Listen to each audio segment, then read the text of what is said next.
System must be changed in days to come. এই পরিবর্তন আগামী দিনে এই পরিবর্তন করতে হবে আমাদের। এটা আমাদের প্রিয় মাতৃভূমি, এই দেশকে আমরা ভালোবাসি। এই দেশ কোন দলের কাছে ইজারা দেওয়া হয় নাই। আমরা এই দেশকে করতে চাই। দুর্নীতি, স্বজন প্রীতি রন্ধ্রে রন্ধ্রে ঢুকে গেছে।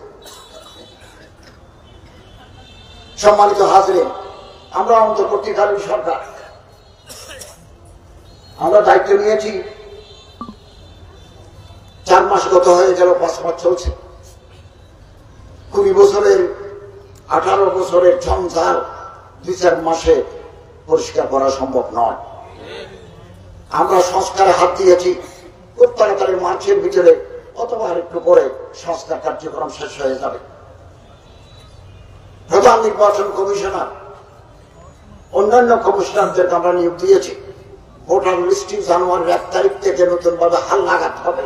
নতুন যারা ভোটার হয়েছে তাদের নাম যাবে, যারা মারা গেছেন তাদের নাম বাদ যাবে। সীমানা নিয়ে যদি কোথাও বিরোধ থাকে, এটাও আমরা সম্পন্ন করব। তারপরে আমাদের প্রধান উপদেষ্টা বলছেন 2025 সালের শেষে অথবা 2026 সালের প্রথম অর্ধে 30 জুনের ভিতরে আমরা একটা নির্বাচন দেব ইনশাআল্লাহ। সে নির্বাচন হবে ফ্রি, ফেয়ার, ইম্পার্শিয়াল, সুষ্ঠু, নিরপেক্ষ, অংশগ্রহণমূলক। আমরা একটা নির্বাচন দেব।